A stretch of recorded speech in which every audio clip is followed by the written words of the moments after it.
दाना, सोने का दाना, सोने का दाना, सोने का दाना, लोहा जगमाना, लोहा जगमाना, सोने का दाना, सोने का दाना, सोने का दाना, सोने का दाना, पारस ये छूले जमीन माटी कर दे सोना, माटी कर दे सोना, सोने का दाना, सोने का दाना, सोने का दाना, सोने का दाना, लोहा जगमाना, लोहा जगमाना, सोने का दाना, सोने का दाना, सोने का दाना, सोने का दाना। किसान भाइयों नमस्कार। सोपा सोयाबीन उद्योग से जुड़ी संस्था है जो सन 1979 में बनाई गई थी, जब सोयाबीन का भारत में आगमन हुआ था, मध्य प्रदेश से ही आगमन हुआ था। तभी से हम आप लोगों के साथ भी जुड़े हुए हैं ताकि आप सोयाबीन की अधिक से अधिक उत्पादकता ले सकें। इस तारतम्य में हमारे पास एक soil testing laboratory, seed germination laboratory भी है और हम समय समय पर आपको इसके बारे में जानकारी देते रहते हैं कि सीड का अंकुरण कैसे ठीक हो, आपकी सॉइल में, आपकी मिट्टी में कौन से तत्व डाले जाएं या कौन से तत्व कम या ज़्यादा हैं। हमारे पास एक बीज का प्रोग्राम भी है जिसका आप जानते हैं कि हम अच्छा बीज बनाकर आपको बांटते हैं। सोयाबीन में आपको बताऊं कि पूरे संसार में करीब 320 मिलियन टन सोयाबीन का उत्पादन होता है, जबकि हिंदुस्तान में इसका उत्पादन 10 से 12 मिलियन टन ही होता है। लेकिन सिर्फ हमारे मुल्क में ही नॉन जीएम सोयाबीन पैदा होती है, बाकी सभी जगह की सोयाबीन जीएम होती है और इससे हमें कुछ बाज़ार में कुछ फ़ायदा मिलता है क्योंकि ये एक अपने आप में यूनिक चीज़ है। अभी हमें बाहर के मुल्कों से करीब 140 लाख टन, 150 लाख टन तेल का आयात करना पड़ रहा है, जिससे बहुत बड़ी मात्रा में विदेशी मुद्रा हमें बाहर भेजनी पड़ती है। और खाद्य पदार्थ के लिए विदेशों पे निर्भर होना कोई अच्छी बात नहीं है, इसलिए हमें इस बात की आवश्यकता है कि हम ऑयल सीड्स का, तेल बीजों का अपना जो उत्पादन है उसको बढ़ाएं। अभी हमारे यहाँ सिर्फ करीब 320 लाख टन ही तेल बीजों का उत्पादन होता है, जिसमें करीब 100 लाख टन सिर्फ सोयाबीन है। लेकिन इसका उत्पादन बढ़ाने की हमें एकदम तुरंत आवश्यकता है ताकि हमारा विदेशों पर जो निर्भरता है वो कम हो सके। इसमें आपको और हमें साथ में मिलकर काम करना पड़ेगा। आपको सही टेक्नोलॉजी का इस्तेमाल करके करना पड़ेगा ताकि आप ज़्यादा से ज़्यादा उत्पादकता अपने खेत में ले सकें। अगर आप ज़्यादा उत्पादन करेंगे आपकी आमदनी बढ़ेगी। और जहाँ तक आपकी सोयाबीन को बेचने का सवाल है तो देश में उद्योग इस स्थिति में है कि आप जितनी भी सोयाबीन उगाएंगे वो हम सब खरीद सकते हैं, उसका आपको अच्छा मूल्य देंगे। और अगर आप ज़्यादा उगाएंगे तो आपको सोयाबीन से ज़्यादा आमदनी भी होगी। सोयाबीन की खेती में हमारे गांवों ने अंतर्राष्ट्रीय स्तर पर हमारे देश को वही महत्व दिलाया है जो हमारे शहरों ने कंप्यूटर सॉफ्टवेयर के क्षेत्र में भारत को दिलाया है। मध्य प्रदेश के मालवा निमाड़ अंचल में आज जो समृद्धि, खुशहाली देखने में आती है, सोयाबीन की उसके पीछे सबसे अहम भूमिका रही है। 70 के दशक से प्रारंभ कर 5 दशकों में आज सारे देश में खरीफ के सीजन में सोयाबीन मुख्य फसल बनकर उभरी है। हमारा प्रदेश सोयाबीन की खेती में देश में अव्वल है। हालांकि महाराष्ट्र, गुजरात, आंध्र प्रदेश समेत कई दूसरे राज्य आज सोयाबीन की खेती अपना रहे हैं, फिर भी आज हमारी खाद्य तेल की खपत का लगभग आधा विदेशों से आयात किया जा रहा है। इस क्षेत्र में आत्मनिर्भरता लाने के लिए जहां एक ओर हमें सोयाबीन का रकबा बढ़ाना होगा, वहीं दूसरी ओर सही वैज्ञानिक तकनीक अपनाकर अपनी उत्पादकता को बढ़ाना होगा। अब सोयाबीन की खेती का समय आ गया है, खेत तैयारी करने का समय आ गया है, तो मैं आप लोगों से खेती के बारे में चर्चा करूंगा। ऐसी खेती करें सोयाबीन की कि ज़्यादा से ज़्यादा उत्पादन ले सकें। ये समय है खेत की गहरी जुताई करें। गहरी जुताई करने से क्या होगा, अभी तापमान अच्छा है, काफ़ी ज़्यादा तापमान है, तो मिट्टी पलट जाएगी खेत की, तो उस मिट्टी के अंदर तमाम कीट व्याधियों के जो अंडे और बच्चे जो होंगे वो सूरज की रोशनी और अधिक तापमान के कारण वो मर जाएंगे। तो एक तो ये बहुत अच्छी चीज़ है कि अभी बोनी के लिए अभी समय है, मेरे ख्याल से करीब करीब 1 महीना या उससे ज़्यादा का समय है, तो अभी गहरी जुताई अवश्य करें। अगर वर्षा पर्याप्त मात्रा में नहीं होगी, वर्षा का वितरण ठीक से नहीं होगा, तो सोयाबीन के उत्पादन पे या किसी भी फसल के उत्पादन पे निश्चित ही विपरीत असर पड़ेगा। पिछले 3 वर्षों से हम देख रहे हैं कि मध्य प्रदेश में वर्षा की मात्रा तो ठीक हो जाती है। पिछले ही मौसम में बरलाई गांव में तो अच्छा वर्षा का वितरण हो गया और यहाँ के किसानों ने 4 कुंटल 1 बीघा पीछे उत्पादन भी लिया है। लेकिन हुआ क्या, सोयाबीन की फसल जो 85-90 दिन की होती है, उस 85-90 दिन में 45 दिन तो सूखे के दिन निकल गए 2 बार में। पिछले मौसम में सोयाबीन की बोनी 15 जून और 20 जून के बीच में हो गई थी और बोनी होने के बाद 26 दिन का सूखा पड़ा। उसके बाद फिर पानी काफ़ी ज़्यादा मात्रा में गिर गया, खेतों में पानी भरा रहा, तो उसके कारण उत्पादन और इसकी सोयाबीन की बढ़वार कम हो गई। उसके बाद 16 दिन का सूखा फिर पड़ा, जब सोयाबीन में फलियां भर रही थी दानों से, उस वक्त सूखा पड़ गया, पानी नहीं गिरा। तो जिन किसानों के पास सिंचाई थी उनने तो अच्छी उपज ले ली, पर जिन किसानों के पास सिंचाई की सुविधा नहीं थी उनका उत्पादन कम हो गया। तो अब क्या करना, देखो इस वर्ष भी भारतवर्ष का मौसम विज्ञान विभाग भविष्यवाणी कर रहा है कि इस बार मानसून समय से आएगा, अच्छी वर्षा होगी, पर हमें तैयार विपरीत परिस्थितियों के लिए भी रहना होगा। मान लो कभी ज्यादा पानी गिरता है, लगातार पानी गिरता है, अगर सोयाबीन की बोनी कर दी और उसके बाद लगातार 4-6 दिन पानी गिरता रहा तो अंकुरण कम हो जाता है, ठीक है। और इसके बाद जब फूल आने लगते हैं 35 दिन 40 दिन पे, उधर पानी गिर गया और लगातार पानी गिरता रहा तो फूल झड़ जाते हैं और फलियों की संख्या कम हो जाती है, उपज कम हो जाती है। मौसम की, कुदरत की, प्रकृति की मार जब पड़ती है तो वो सभी फसलों के लिए एक बराबर होती है। सोयाबीन को इसका दोषी ठहराना ठीक नहीं होगा। फिर अगर हम बिना सही तकनीक जाने, बिना जानकारी के, बिना वैज्ञानिक विधि के अपनी गलती से कोई नुकसान उठाते हैं तो भी गरीब की इस गाय को दोषी नहीं ठहराया जा सकता। महात्मा गांधी ने सोयाबीन को गरीब की गाय कहा था, क्योंकि जितने कम दामों में सोयाबीन के माध्यम से प्रोटीन उपलब्ध होता है उतना और किसी भी खाद्य पदार्थ से संभव नहीं है।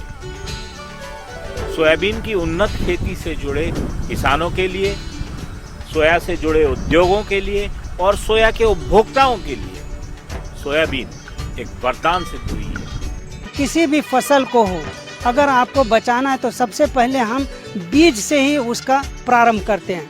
आपको चाहिए कि शुद्ध, स्वस्थ और प्रमाणित बीज लें और बीज लेने के साथ बीज को उपचारित करें। आजकल बीज के उपचारण के लिए बहुत से औषधियाँ मार्केट में उपलब्ध हैं, जैसे कीड़ों से बचाने के लिए कीटनाशी है, फिर जो है बीमारियों से बचाने के लिए फफूंदनाशी दवाएं उपलब्ध हैं। सबसे पहले मैं ये कहना चाहूँगा कि आप सब लोग गर्मियों में खेत की जुताई तो कर लिए होंगे, नहीं है तो कर लीजिए और अच्छी गहरी जुताई कीजिए।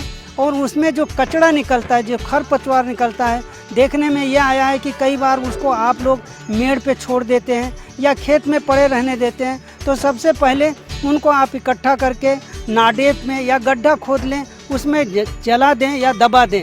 इससे 2 फायदा होगा, क्योंकि उसमें जो कीड़े मकोड़े और बीमारियों के जो अवशेष रहते हैं, अंडे बच्चे रहते हैं, वो जल के ख़त्म हो जाएंगे, मर जाएंगे। जब वही नहीं रहेंगे तो आपको जो है भविष्य में रोग आने की क्षमता कम हो जाएगी।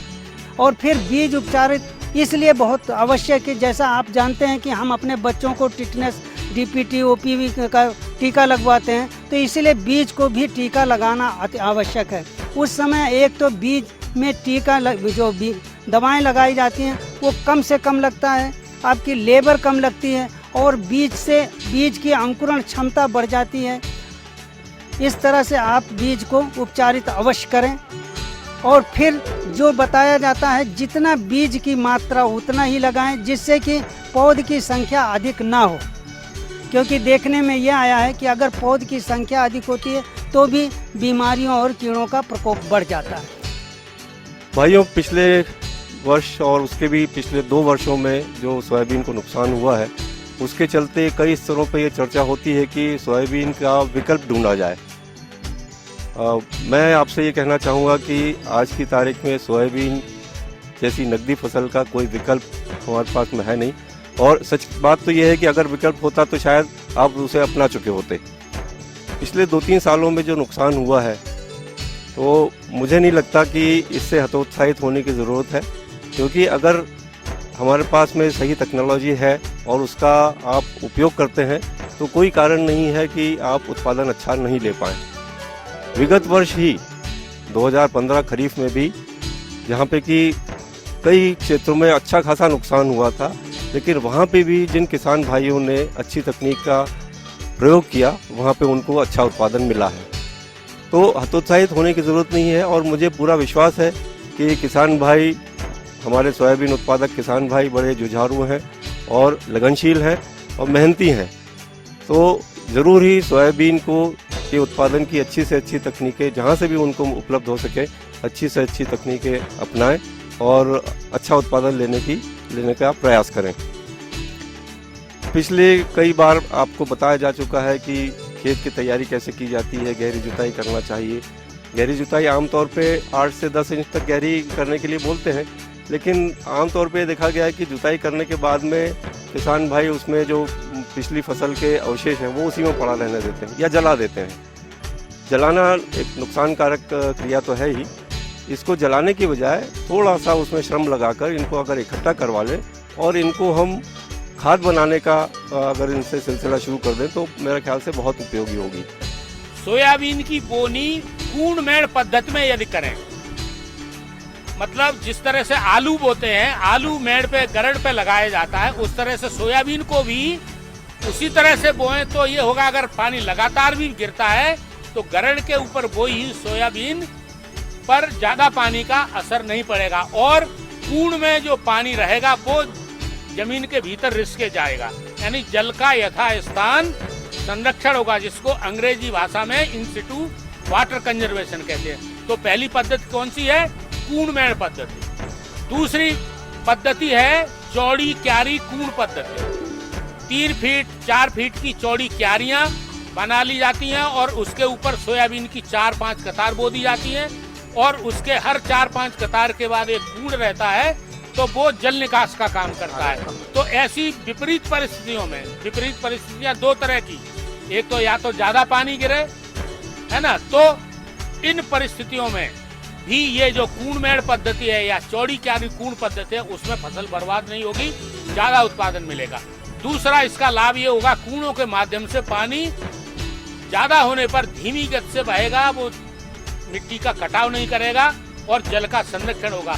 तो इसका मूल आधार है मिट्टी का परीक्षण। हमारे किसान भाई जरूर कराएं। मध्य प्रदेश में सोयाबीन की खेती बहुत समय से की जा रही है, लेकिन समय समय पर हमारे यहाँ पर बीजों में अंतर होने के कारण, कम उत्पादन होने के कारण हम लोगों ने हमेशा बीज को बदला है। पहले हम लोग हमारे यहाँ के खेतों के अंदर 335 सोयाबीन, जो कि लंबे समय की सोयाबीन थी, उसको बोआ करते थे। लगभग हमारे गांव के अंदर उस समय भी 90% लोग 335 वेराइटी थी, JS 335 के लगभग वो बोते थे। अब हमारे यहाँ पर 95-60 का रकबा लगभग 95% के लगभग पहुँच गया। हम लोग अब ये कम समय की सोयाबीन है, कम समय में आ जाती है, लेकिन ये मौसम की व्यवस्थाओं को देखते हुए क्या आदरणीय शर्मा जी हमको बता पाएंगे कि इसके अंदर भी ऐसी कोई वैरायटी है जो हम लोगों को ज़्यादा से ज़्यादा फसल लेने के अंदर कम समय में आने की उपयोगिता दर्शा सके? क्योंकि हमें ऐसी फसलों का और किसी विशेष फसल का, जैसे सोयाबीन है, ऐसी फसलों का चुनाव करना होगा जो वर्षा से मेल खाती हो। आज से आपके ही गांव की बात करें, मालवा की बात करें, यहाँ वर्षा के दिन हुआ करते थे, 55 और 60 दिन तक वर्षा होती थी, पुराने लोग जानते होंगे। आज वर्षा के दिन घट करके 20-25 दिन में पूरा पानी गिर जाता है। तो अब हमको उस हिसाब से जातियों का चुनाव करना होगा। सोयाबीन के लिए, आपके क्षेत्र के लिए आज की तारीख में कम अवधि की जातियों में JS जवाहर सोयाबीन 95-60 है एक जाति, वो बो सकते हैं। दूसरा 9305 जो जाती है उसको बो सकते हैं। 335 जो जवार 335 जाती है उसका दाना जरूर छोटा है, पर वो पकने के लिए 15-20 दिन का समय ज़्यादा लेती है। तो इस हिसाब से आप बोएंगे तो लाभ होगा। कि मालवा और नेवाड़ की पारंपरिक जो फसलें हुआ करती थी, मक्का, ज्वार, मूंगफली और निमाड़ में कपास, और सोयाबीन का अवतरण जब मध्य प्रदेश में हुआ तो सोयाबीन के कारण जो पारंपरिक फसलें थी उनका रकबा कम होता गया। आज मालवा में मक्का देखने को नहीं मिलती, आज यहाँ मालवा क्षेत्र में कपास देखने को नहीं मिलता, आज यहाँ पर मूंगफली देखने को नहीं मिलती। शुरुआत की स्थिति में जो कीड़े लगते हैं उनसे फसल को बचाना बहुत आवश्यक होता है। आमतौर पे देखा गया है कि बोनी के बाद में पहला जो कदम होता है किसान भाइयों का, वो डोरा चलाने के समय होता है। काफ़ी कुछ नुकसान इस स्थिति में भी जो समयावधि है उसमें भी हो जाता है, क्योंकि अंकुरण के बाद में कई कीड़े लगते हैं, जैसे तना मक्खी है, ब्लू बीटल है, कई कई स्थानों पर सफ़ेद मक्खी भी बहुत जल्दी प्रकोप करना शुरू कर देती है। तो इन कीड़ों से फसल को बचाने के लिए बीजोपचार करना बहुत आवश्यक है। बीजोपचार के लिए सोयाबीन में कई अच्छी दवाइयाँ उपलब्ध हैं। नाम बताना चाहूँगा आप लोगों को। थायोमेथॉक्सम दवाई है जिससे बीजोपचार किया जा सकता है। दूसरी दवाई इमिडाक्लोप्रिड नाम से है, उससे भी बीजोपचार किया जा सकता है। अगर इन दवाओं से बीजोपचार करेंगे तो 20 से 25 दिन तक की फसल आपको हर तरह से कीड़े से सुरक्षित रहेगी। कई बार ये देखने को आता है कि दवाई का नाम आपने ले लिया, दवाई लेके आ गए दुकान से, लेकिन बीजोपचार करने का तरीका गलत हो जाता है, तो उससे जो दवाई की मारक क्षमता है वो कम हो जाती है। तो बीजोपचार, अगर आपके पास में बीजोपचार का ड्रम है उससे करें, ताकि पूरे बीज पर एक समान सतह कीटनाशक की या फफूंदनाशक की लग जाए और उसका असर आपको जो पौध की अवस्था है उस समय देखने को मिलेगा। अगर पौध संख्या एक बार आपने मेंटेन कर ली, जो हम बोलते हैं कि एक अच्छा उत्पादन के लिए 4 लाख प्रति हेक्टेयर पौध होने चाहिए खेत में, अगर वो आपने हासिल कर ली तो अच्छा उत्पादन देने की में आपने 50% तक तो लड़ाई जीत ली। फिर एक साधारण सी बात है, खरीफ में यदि सोयाबीन नहीं तो और क्या। बारिश में कोई दूसरी फसल हमें वो लाभ नहीं दे सकती जो सोयाबीन ने दिया है। जिन क्षेत्रों में सोयाबीन की फसल ली जा रही है वहां आज ये खेती की अर्थव्यवस्था की रीढ़ बनी है, और सोने के इस दाने में वो मादा है जो सारे देश के किसानों की किस्मत पलट दे। तो सबसे पहले आपको फफूंदनाशी दवाओं से उपचार करना चाहिए। इससे क्या होता है, जो बीमारियां लगती हैं जड़ सड़न की या और कुछ ऐसी बीमारियां हैं जो मिट्टी से पनपती हैं, उनसे रोक हो जाती है। फिर उसके बाद आपको चाहिए कि कीटनाशी जो अभी बताया गया था आपको, थायोमेथॉक्सम या इमिडाक्लोप्रिड, इससे करना चाहिए। उसके बाद फिर आप राइजोबियम और पीएसबी कल्चर से उपचारित करके खेत में लगाएं।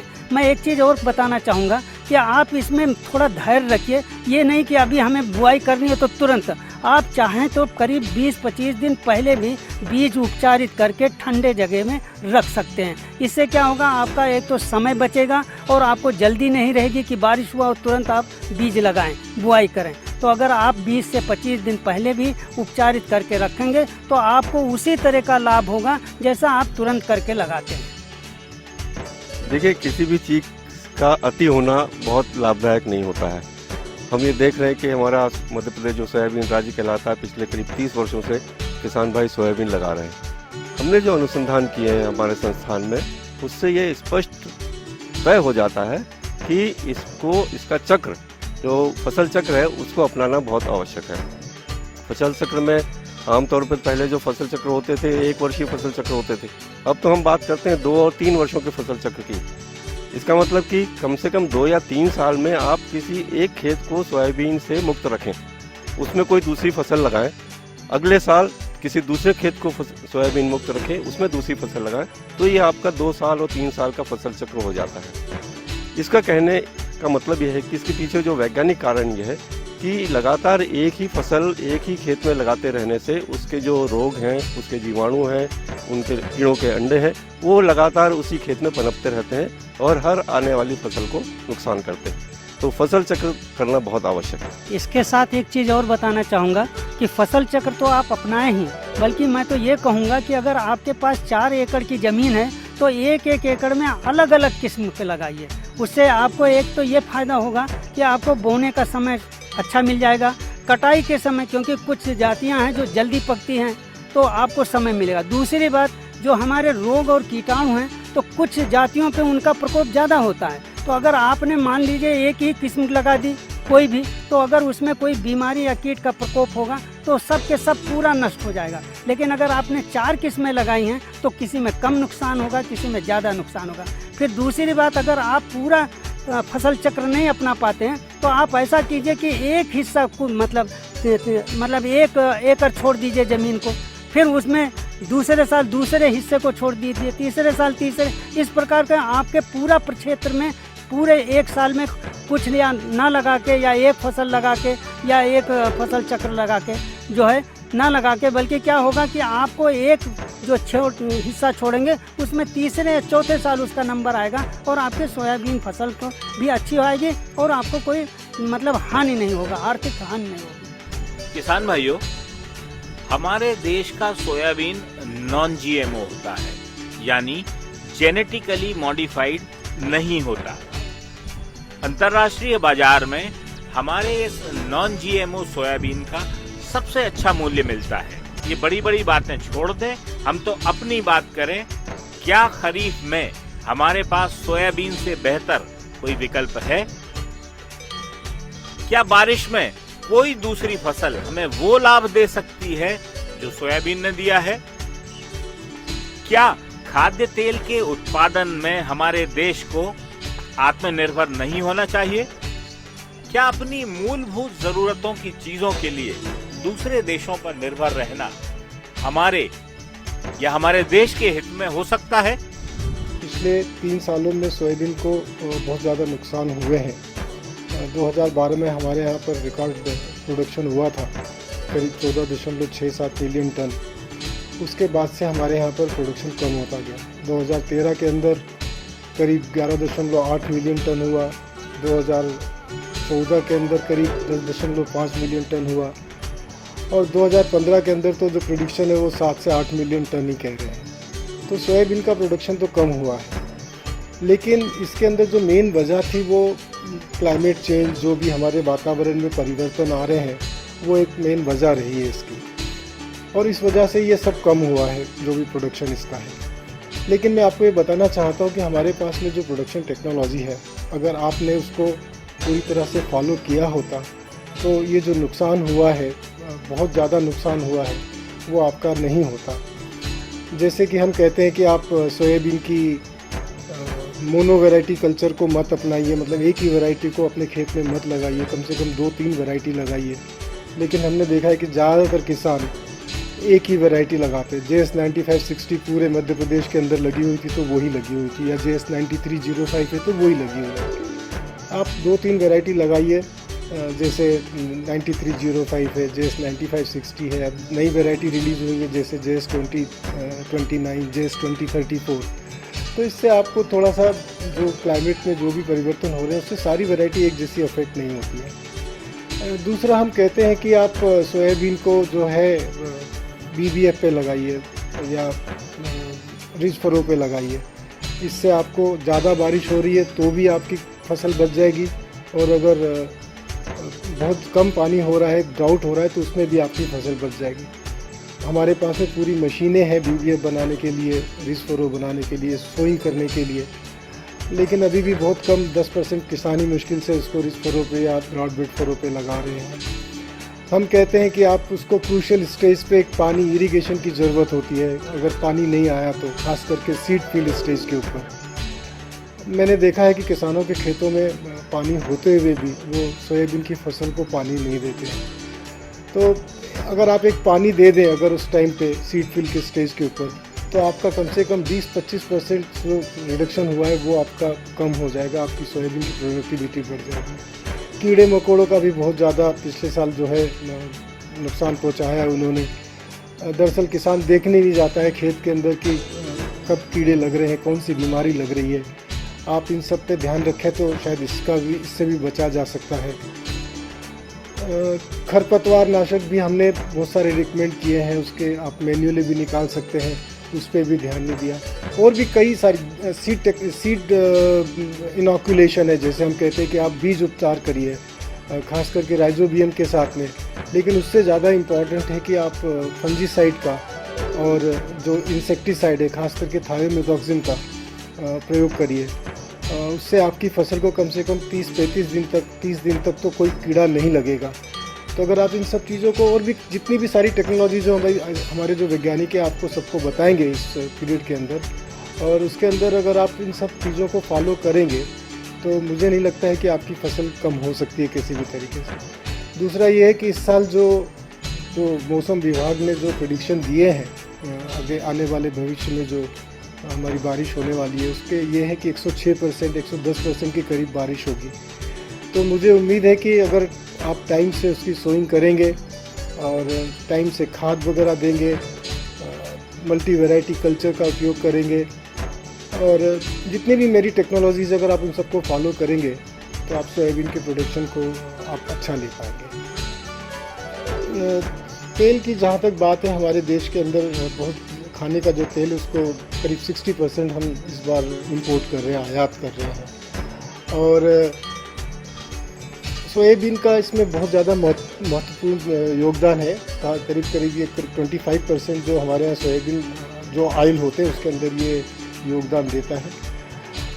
हमारे देश को अगर आत्मनिर्भर बनना है तो सोयाबीन के उत्पादन के अंदर हमें वृद्धि करनी होगी, और मुझे आशा है कि आप सब लोग मिलके इसकी सोयाबीन की जो फसल है उसके ऊपर ज़्यादा ध्यान देंगे और हमारे देश को तेल उत्पादन में सेल्फ सफिशिएंट बनाने में मदद करेंगे।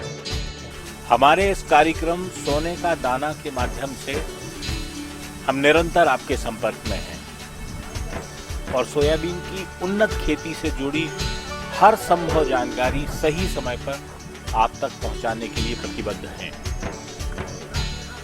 सही समय पर सही तकनीक और सही कृषि आदान, यही है सोयाबीन में सफलता का मूल मंत्र। और उन्नत खेती के साथ हर बार ये सफलता दोहराने के लिए हम वचनबद्ध हैं।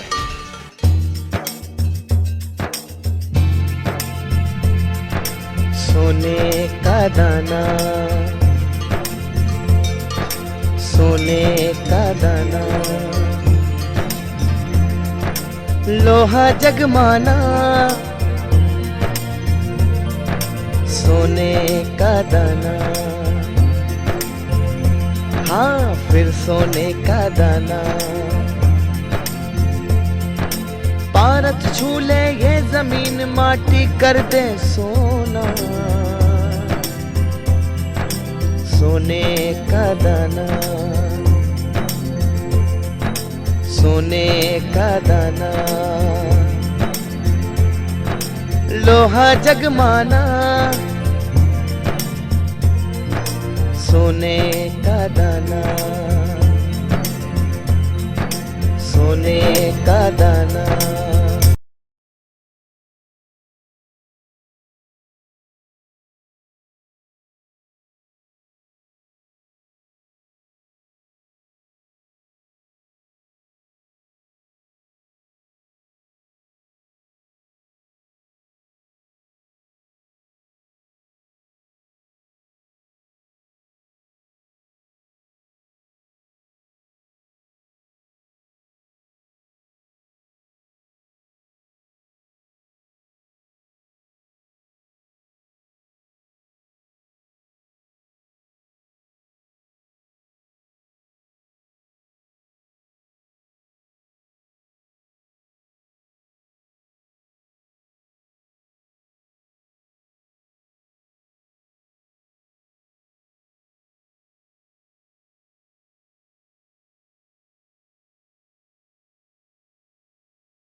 जो नगण्य रह गया 2 लाख, 1.5 लाख, 3 लाख, इससे ज़्यादा नहीं।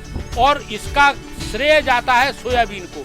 हमारे मध्य प्रदेश को राष्ट्र के स्तर पर देश भर में सोयाबीन राज्य का दर्जा दिलाया है। उसका कारण क्या था, एक इसका विश्लेषण करें। जैसा मैंने बताया अभी कि यहाँ वर्षा के दिन 50-55 हुआ करते थे, जो घट के वर्षा के दिन अब 20-25 हो गए। तो उस वक्त क्या हुआ था, आप लोग ये दादा जानते होंगे कि यहाँ की काली कपास वाली मिट्टी होने के कारण एक बार पानी गिर गया। जिन किसानों ने 1-2 दिन के अंदर बोनी कर ली तो कर ली, नहीं तो खरीफ के मौसम में वर्षा काल में खेत खाली रह जाते थे। क्यों दादा, ऐसे ही है ना, खाली रह जाते थे। तो वो बाद में फिर दूसरी चना और गेहूं की फसल लेते थे। सोयाबीन के कारण संपन्नता इसलिए आई है कि सोयाबीन की खेती जो है ना 85-90 दिन में पूरी हो जाती है। तो संपन्नता तो बढ़ी है, पर सोयाबीन की खेती के साथ साथ साल दर साल समस्याएं भी बढ़ी हैं।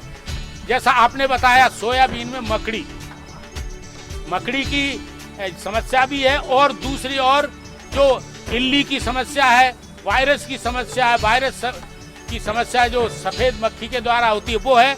और मैं पिछले 5-6 साल से एक जो सर्वे कर रहा हूँ, जो एक अनुभव कर रहा हूँ आप लोगों के खेते पे जाके, चने में जो उबलन या उकटा, जिसको चना उबलना, डॉलर हो या देसी चना हो या बिट की चना हो, टापे के टापे सूख जाते, वो समस्या सोयाबीन में भी प्रारंभ हो गई है। सोयाबीन में भी प्रारंभ हो गई है, और आगे 10-15 सालों में अगर हमारे किसान भाइयों ने ध्यान नहीं दिया तो वो उबलना या उकटा रोग भी, कौन सा जो चने में आता था, वो इसमें भी आने लगा।